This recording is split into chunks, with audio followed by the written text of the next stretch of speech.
संसार में बहुत सी अनहोनी बातें ऐसी होती हैं जो मनुष्य की समझ में नहीं आती। अकस्मात एक दिन कोई भूकंप आता है जो मनुष्य के जीवन को उथल पुथल कर देता है।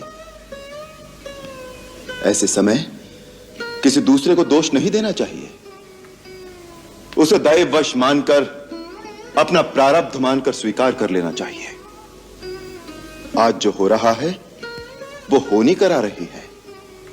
जो विधना है जिसने माता कैकई जैसी स्नेहमयी और पुण्यशीला स्त्री को ऐसी बुद्धि दे दी है। कभी कभी आंखों से देखा हुआ भी सत्य नहीं होता।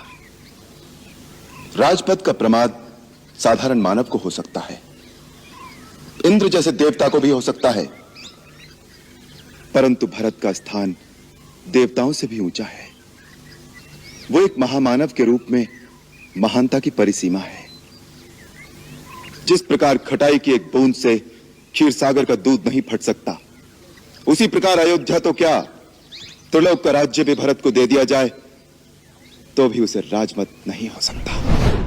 माता, मैं तो केवल इतना ही जानता हूं कि भगवान के निकट जाति पाति, ज्ञान, धर्म, कुल, गुण और चतुराई का कोई मोल नहीं होता।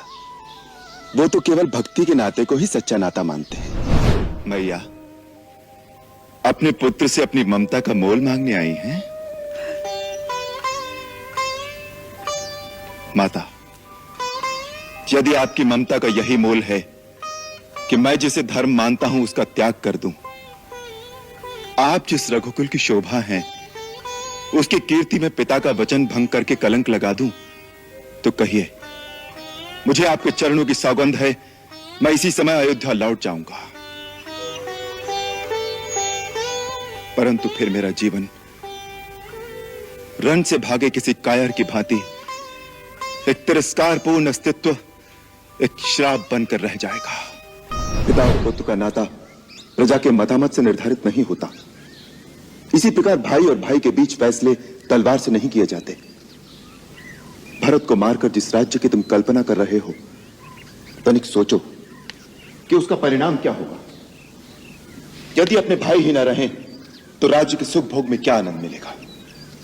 यदि मेरे सुख में तुम तीनों भाइयों का भाग ना हो तो वो सुख मेरे लिए विष के समान है। जो उचित और अनुचित का भली भांति विचार किए बिना किसी काम को जल्दी में करते हैं वो पीछे पछताते हैं। मुझे तुम्हारी वीरता पर और तुम्हारे पराक्रम पर किंचित भी संदेह नहीं है। तुम क्रोध के आवेश में भरत को अवश्य मार सकते हो, परंतु जब तुम्हें पता लगेगा कि भरत पर तुम्हारा संदेह मिथ्या था, तो क्या फिर उसे जीवित भी कर सकोगे?